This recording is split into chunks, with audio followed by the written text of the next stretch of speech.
1999 to promote intercultural understanding between Gwangju's local and international residents through various kinds of projects and programs. The weekly GIC talk is one of them, and every week the volunteer speakers share their knowledge about history, culture, art, and with many listeners. So it is really wonderful that the GIC talks have been happening since 2003 with the willingness and support of so many volunteers. So before starting today's talk, please check your cell phone and switch it to silent mode. Have done it? Yeah. Thank you. Yeah, today's GIC talk is all about South Africa. This country is renowned for the diversity in cultures and languages. Moreover, the South Africa is a middle-income country with abundance of resources and well-developed financial, legal, communications, and energy and transportation sectors. So based on those things, every year many tourists visit this country. However, its high rate, murder, and violent rates have embarrassed this country. So from now, we're going to learn more about the South Africa with today's speaker, Pieter de Kork. So let's welcome him with a big hand.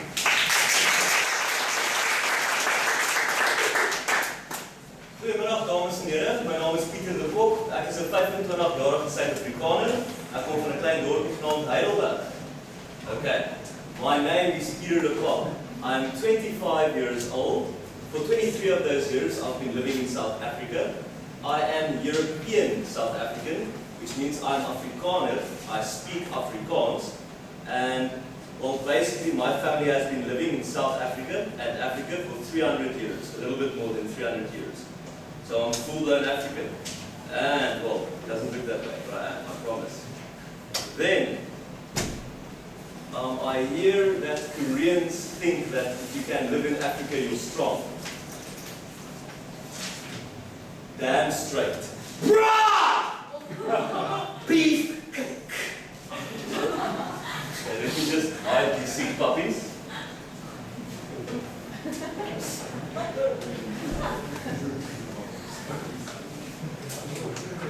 Okay, ladies and gentlemen, when you think of South Africa, what do you think of? Violence? Mandela. Woo-ha. What else? Great white sharks. Great white shark, yeah, baby. Okay, can we get Wikipedia, please? Nice one. Okay, now this is a map of the world. This is Africa. Can you click on it, please? Here we have South Africa at the southern tip of Africa. There's two little small countries basically within South Africa. This one is called Lesotho, and this one is called Swaziland. That is South Africa. Can you go back to the map?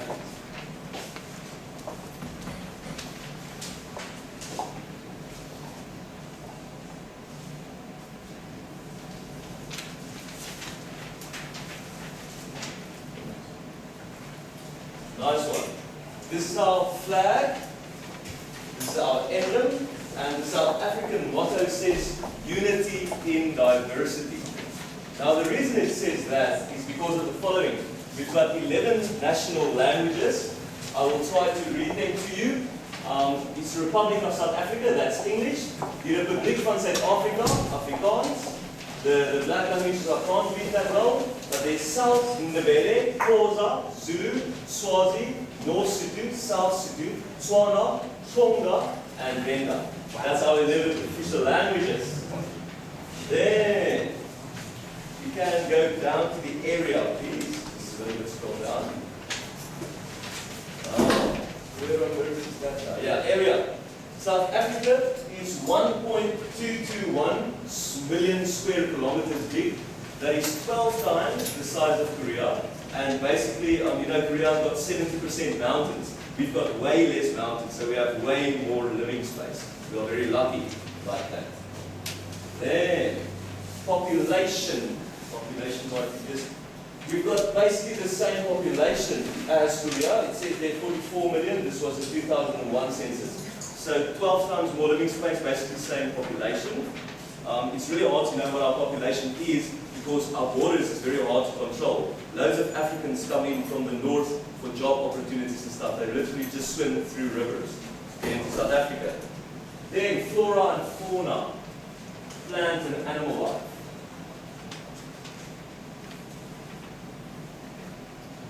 And down on the left-hand side, it's number 5 under geography. Okay, South Africa is ranked 6th out of the world's 17 mega-diverse countries, with more than 20,000 different plants, or about 10% of all the known species of plants on Earth, making it particularly rich in plant biodiversity. Can you click on mega-diverse countries, please? Okay, the mega-diverse countries are a group of countries that harbor the majority of each species and are therefore considered extremely biodiverse. Here you can see the mega-diverse countries. So in our little country over here, we harbor 10% of the bio species of Earth. We are very lucky like that too. Then can we go to the PowerPoint presentation? Okay, I tried quite hard to find photos that are not doctored, not altered, but you never know. Anyway, this is a map of southern Africa. Now you can look here. Our border goes basically around here. This is our mountain ranges. This area here is Kalahari Desert. It's a full-blown desert. This area here is subtropical. No, this is tropical area over here. This is subtropical, and this is Highveld. This is grassland. Okay. Then next slide, please. Our biggest mountains, biggest highest mountains, is called the Drakensberg Mountains. In the winter, they do get snow. It looks like this. Next slide, please. Then the Drakensberg Mountains in the summer, they look like this. This waterfall over here is called the Tugela waterfall. It's the second highest one in the world. And my forefathers, it's called the Voortrekkers. They traveled from Cape Town all the way up into the northern part of South Africa, where I live now. They traveled with wagons and barefooted over these mountains. So they were committed. They wanted to get away from the English colony. Okay. Then next slide, please. This is the Kalahari Desert. So you can see it's a full-blown desert. We've got real desert as well. Beautiful red sand. Interesting thing about it is the sand does not stain your clothes. If you roll in the sand or whatever, you get out with a white t-shirt, shake it off, and you look as good as new. Next one, please. This is a leopard chasing a baboon in the Kalahari Desert. Now, a baboon is a big monkey. These fellas are about this big. And interesting thing about them is their canines are longer than lions' canines. So they will take your skull. They can be quite mean. Next one. This is a gemsbok. They're drinking water in the Kalahari Desert. Now what they do to fend off lions is they twist their backsides into the thorn bushes like this. And they take these long horns and they fend off lions. That's their defense against lions. Okay, next one. A great white shark jumping on the south coast of South Africa. This is near Cape Town. Now there's a whole couple of places with great whites jumping in the world, but they particularly love to jump in the South African waters. Something about the seals.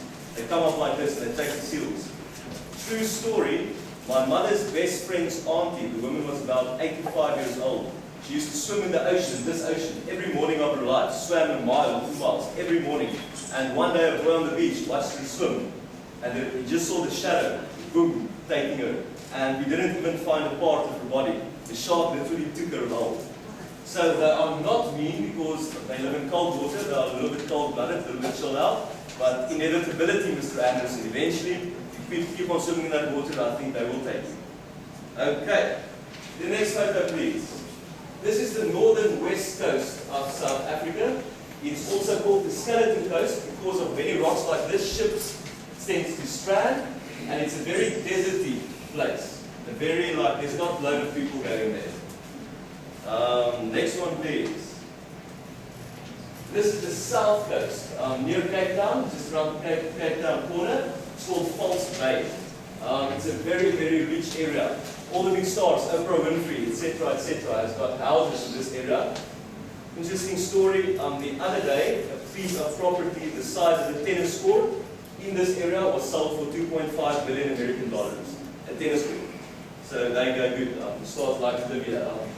I'm being from the Transvaal, Gauteng, northern part, think that Cape Town is a bit overrated, but people for some reason like this place.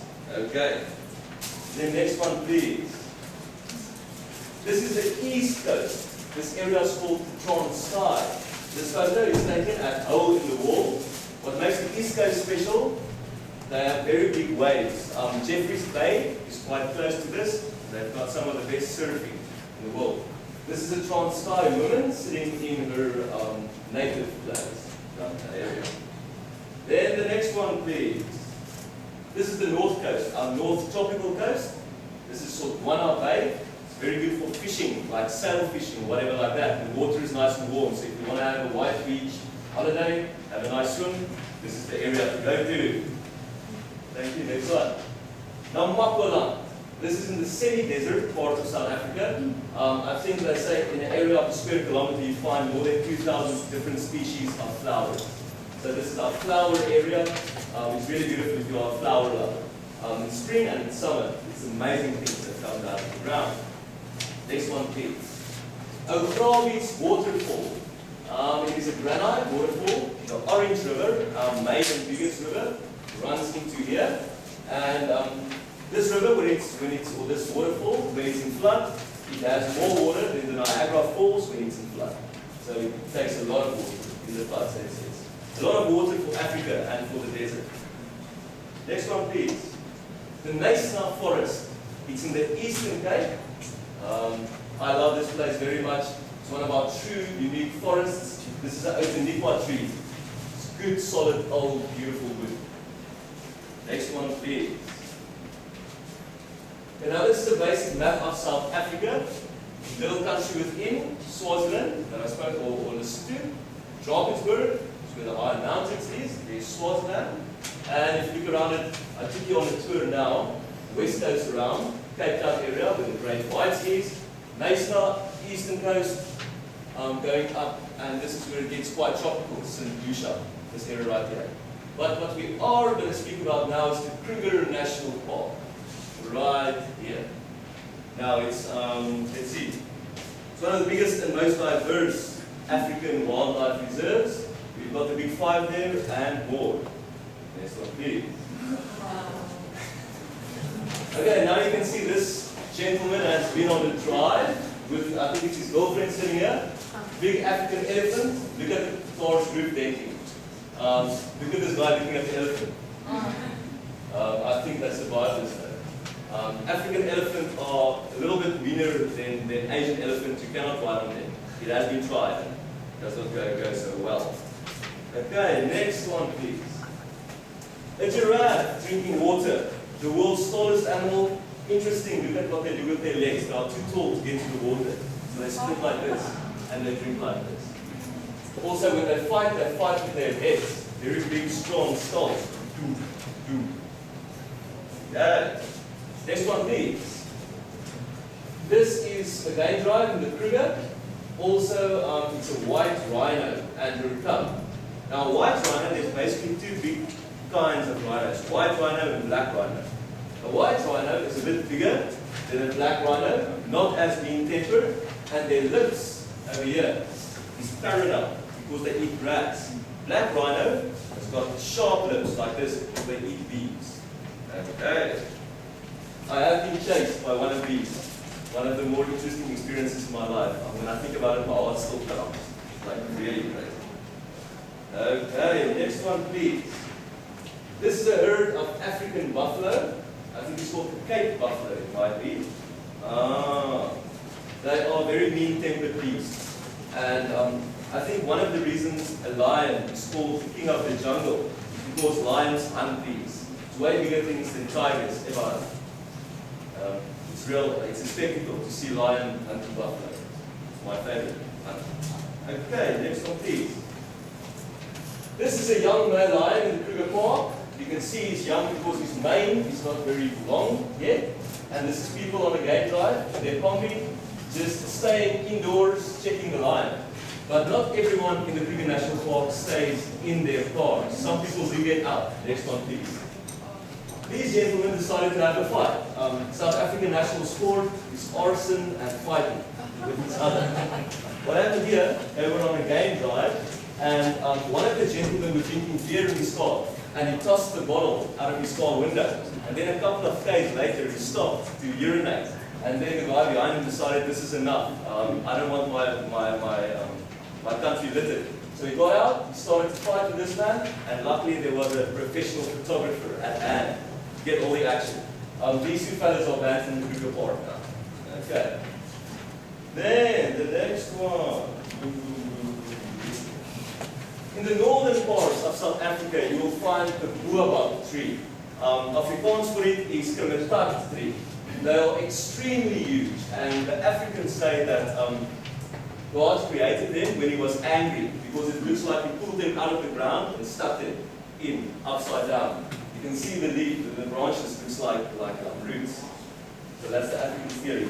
Also, there's marks on the tree's bark always, and that's because of years and years of elephant sharpening their teeth against these trees. Then the next one, cozy times. These trees are so big, some people have bars inside of them. Chill out. Okay, next one. Black mamba. I just wanted to show that we do not only have big dangerous things, also some of the world's most dangerous and venomous snakes. I think this is around the Cape Town area that you get a lot of black mambas. Next one, please. This is a South African barbecue or South African bride.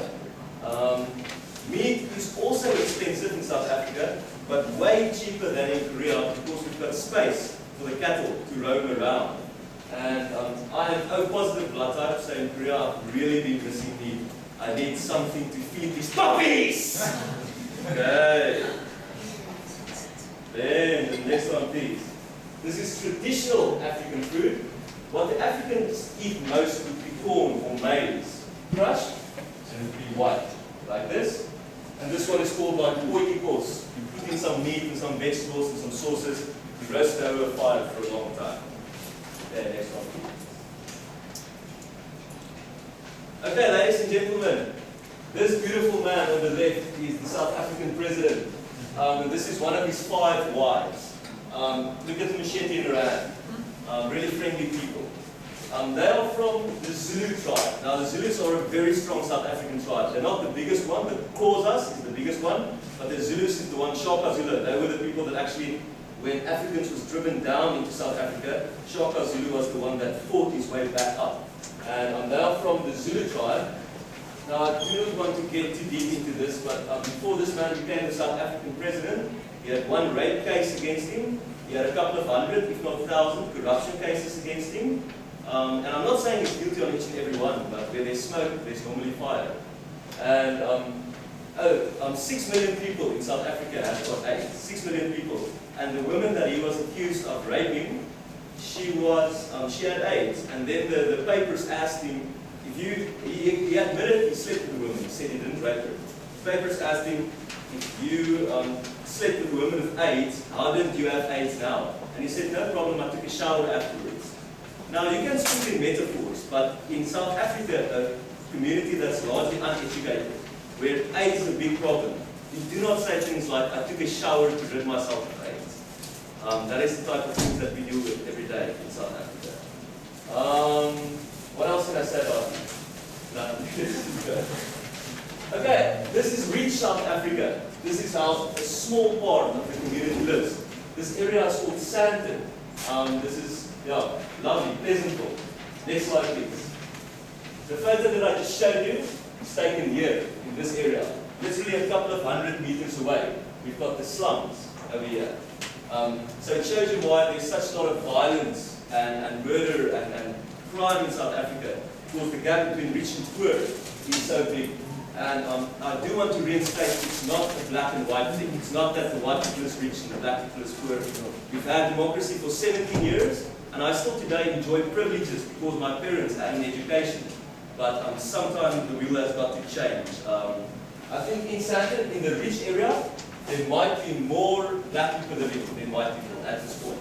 So it's not blacks here, whites here. Not at all. Okay. Next photo, please. This is South African police officers at work. A nice day at the office. Now, I hear in Korea that being a police officer is a good job. Good pay, good benefits, you get respect from the people. Our cops get bad pay, basically no benefits, and zero to no respect from the people. And this is what they have to deal with every day. I mean, South African police officers are dying every day, and they're not even getting paid, not even getting this. Look at the bulletproof vest. It's Africa, it's dog-eat-dog world, man. Okay, the next one, please. Now, we are very good at sports. We've got our population and all the problems in the country, mainly because of good weather, because of sunshine, so we are good at outdoor sports. This is Rugby World Cup 2007. For the Americans in the room, that's where American football comes from, rugby. We've won 2 out of the last 4 Rugby World Cups, and we've only competed in 4. We are very good at rugby, that is our national sport. We are good at cricket too, but it seems that we're constantly rated out of the world's top 5 teams, one of the best, or one of the top 3, or one of the top 1. But Big Mac's temperament lacks. When we need to win in World Cups, we choke a little bit. So that's a sour situation, I know.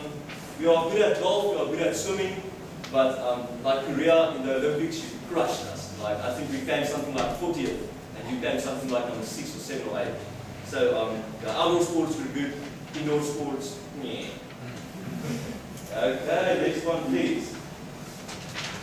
Now, this is how the majority of the country looks. This is called the Karoo. The majority of the country looks like this. This is our national animal, the springbok. That's also the name of our rugby team, the Springboks. So our national animal, this is basically, if I have one idea of South Africa, one look of South Africa in my head, I basically see this.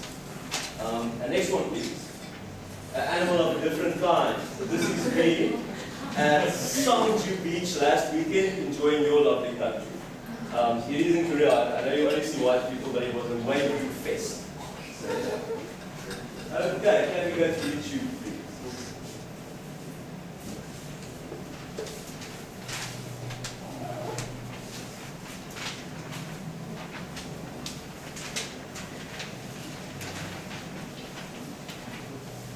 No, Facebook.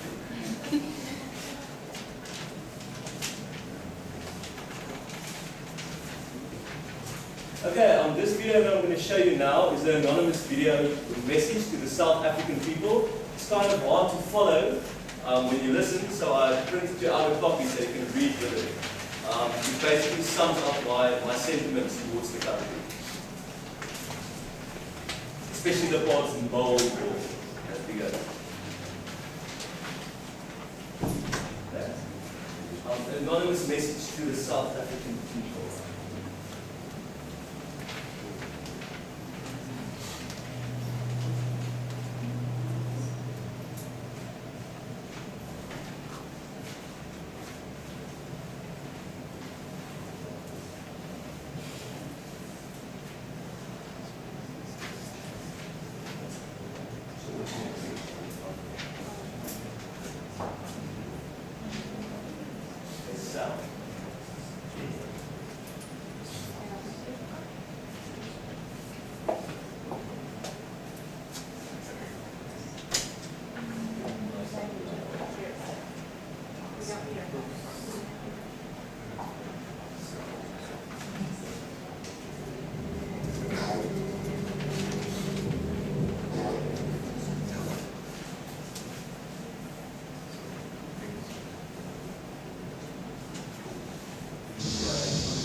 We're just waiting for some buffering over here.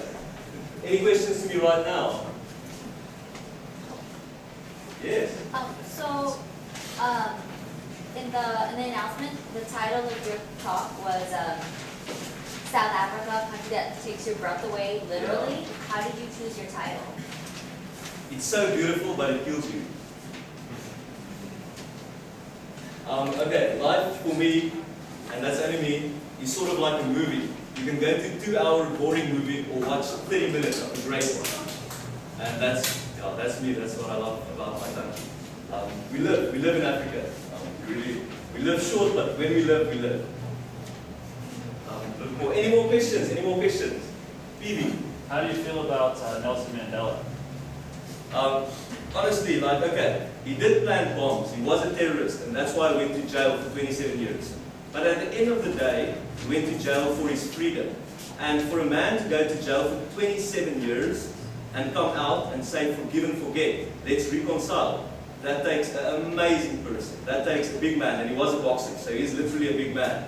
But I don't know if I have it in me to go to jail for 27 years for my freedom and come out and say, let's take hands. I have the utmost respect for that man. I have seen him. I have sort of met him. His grandson went to the same graduation that I went to for my degree. The problem with him now is he's very old and almost senile, and the ANC, the African National Congress, is using him as like, they're just using him. He's not, he cannot really, you know, he's a very old man and they are using him in the wrong ways, I think. But what a man, what a man, what a disco man, really.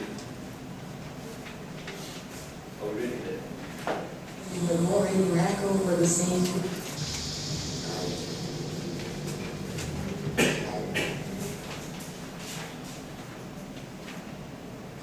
Any more questions?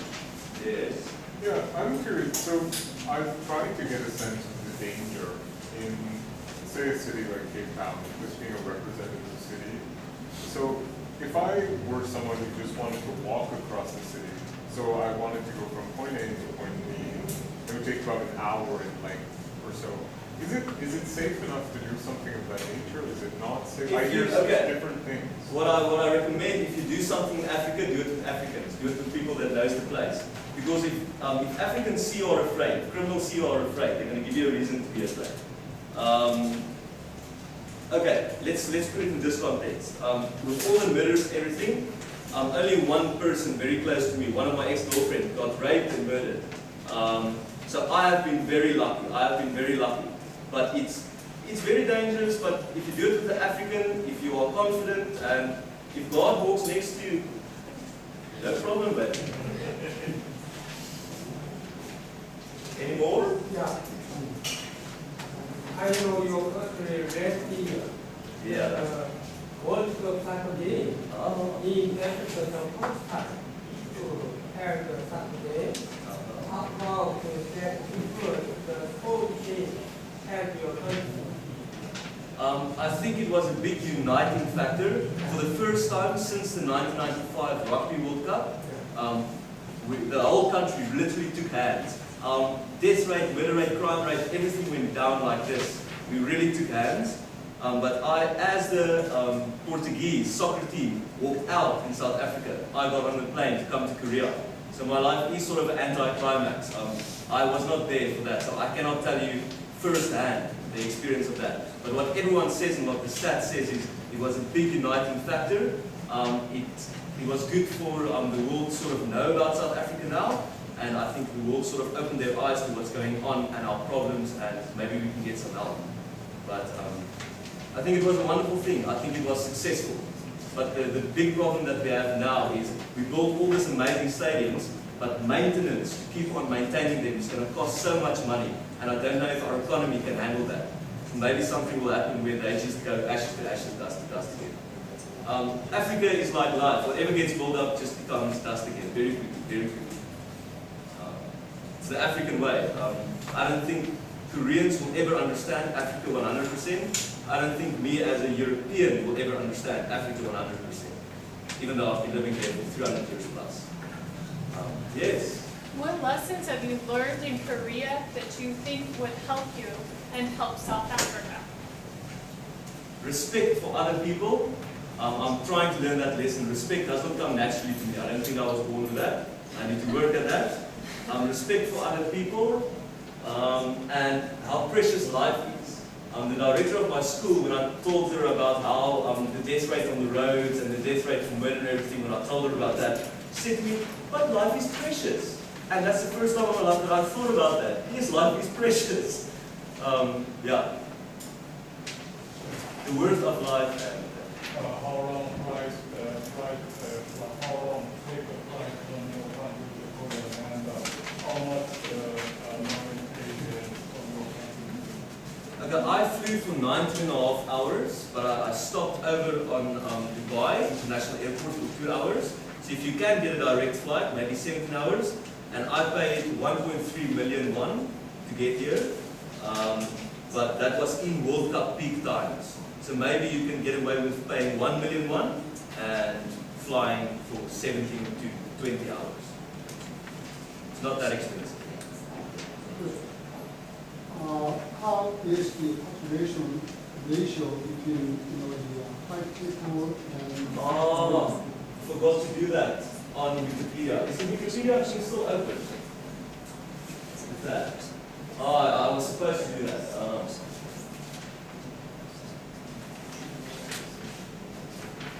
But I can remember.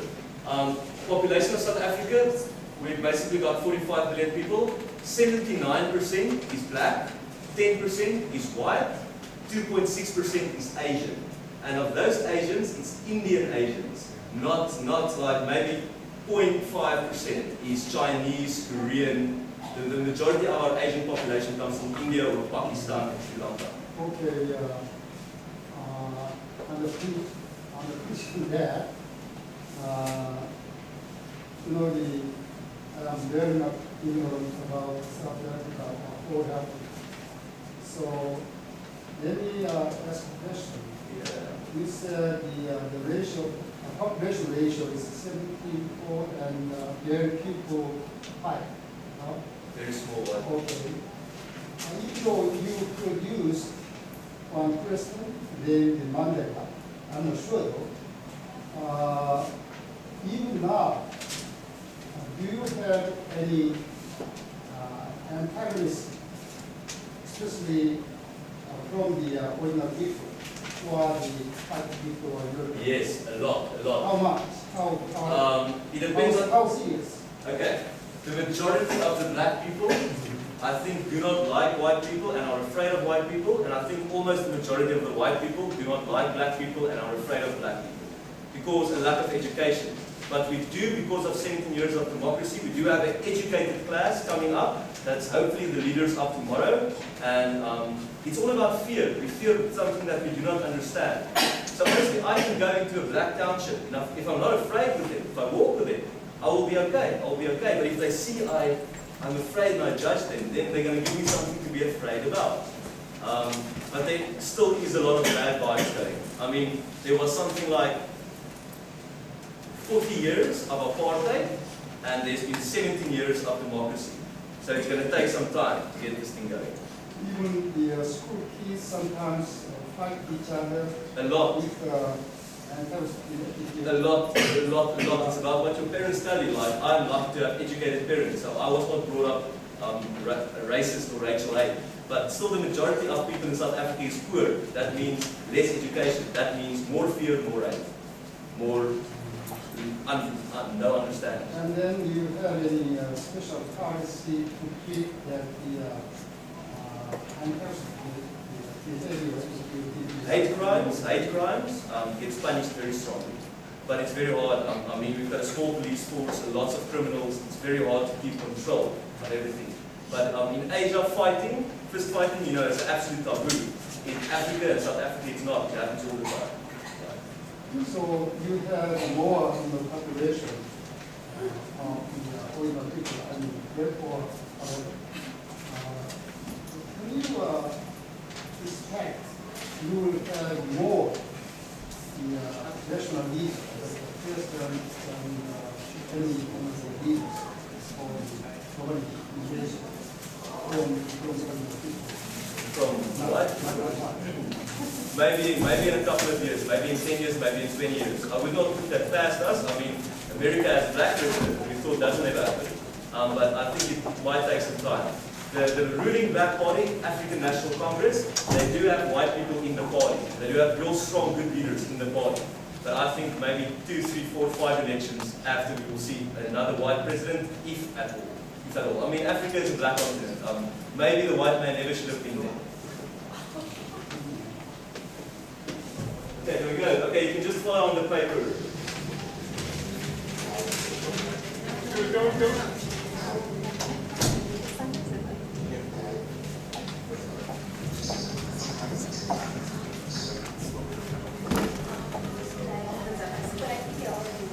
of the people of South Africa.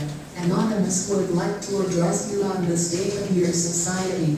The people of South Africa today are suffering from mass poverty, and South Africa has one of the widest gaps between rich and poor in the world. South Africa's resources, diamonds, coal and others go to America and Europe. Instead of the people enjoying the wealth of the country, it is big corporations like Anglo-American and small families like the Oppenheimers who in fact own all the resources, while parents and children suffer day in and day out with no end in sight. South Africa has the highest statistics of violence in the world, with 18,000 murders committed every year, 2,000 of them abuse of children. More South Africans have been murdered over the last 6 years than the number of people killed in the war in Iraq over the same period. Your daughters and women are falling prey to drugs and are leaving their homes into the arms of organized gangs, while the police are rendered impotent by the very laws that govern South Africa. Throughout all of this, Jacob Zuma and the entire South African government are telling the rest of the world that South Africa is a rainbow democracy. How long, O people of South Africa, will you allow this to go on? How long will you be prisoners in your own country?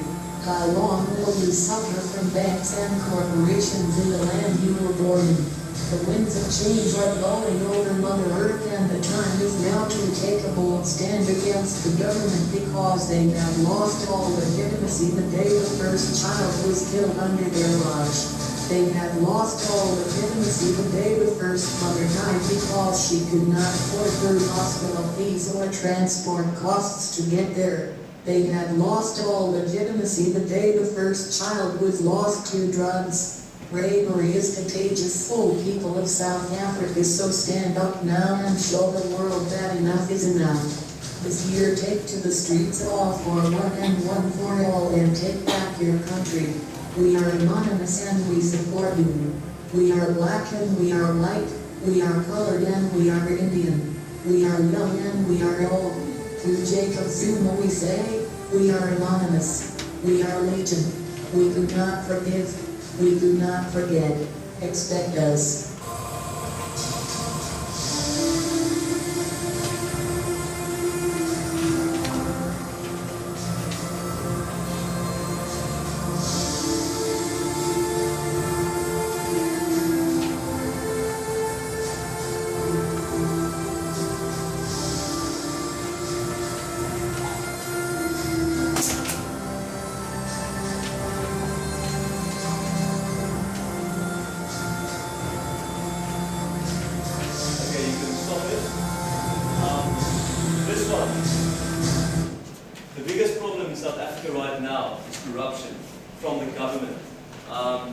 I understand that the people in government fought for freedom for a long time, but they still think now they can take privileges for granted.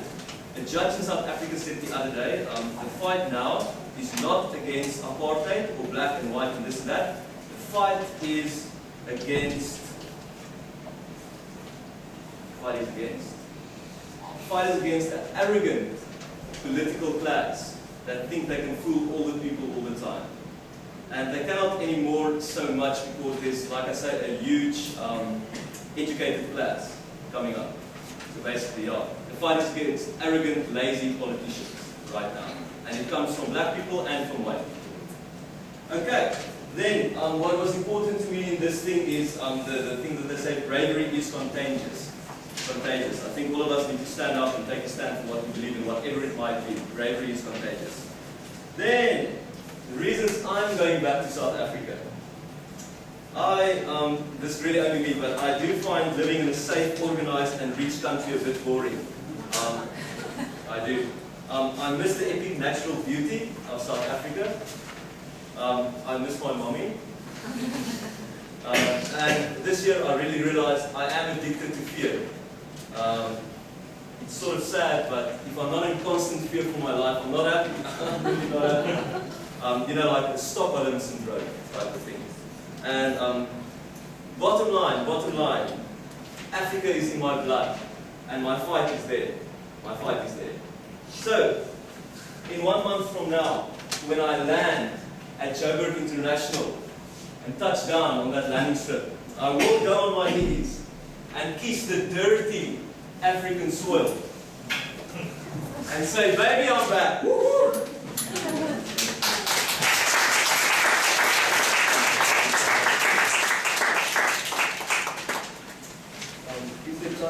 Yeah, I think that since we had an opportunity for questions before, instead of having a formal question and answer period now, maybe we could just finish, and then if you would like to ask some questions afterwards, you could approach our speaker then. I think if everyone's okay with that, that might be good for today. Thank you so much for your talk. It was really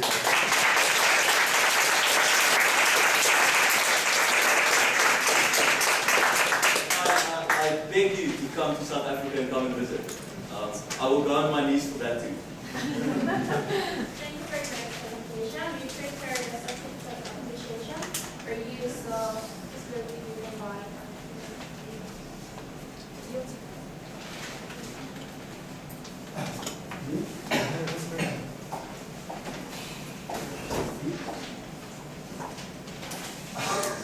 Well, I should wear formal suit if I do earlier for taking the scene's role of compliments. I'm really sorry. If this, Birds of a feather flock together. anyway, I think the Dr. Shin, the director of this agency, is absent today, so I'm asking to take his role. Actually, if you ask me who I am and what I do, my name is Lee Ho-jun. I am Professor Emeritus at the Jeonnam National University. You know, I'm just one of the audience like you. Today, I thank you so much. This is my great privilege and honor to confer the occupational letter. Actually, I'm really sorry. This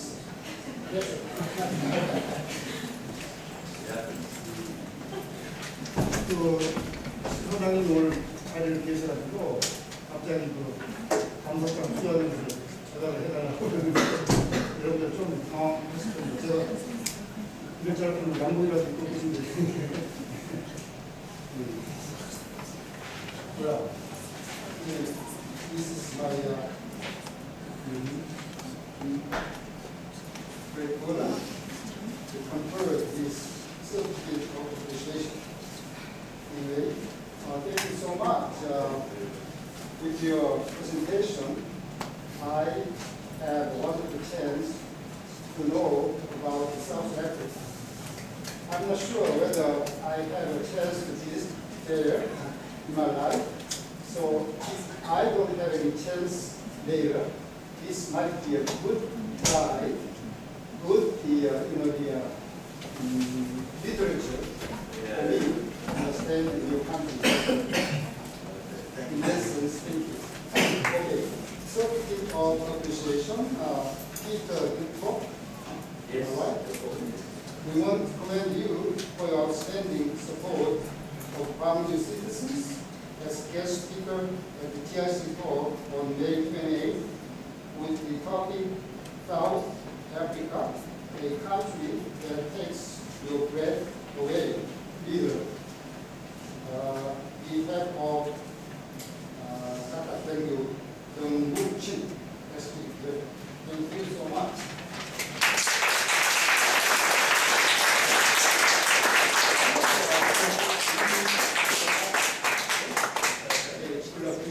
Thank you. Thank you very much.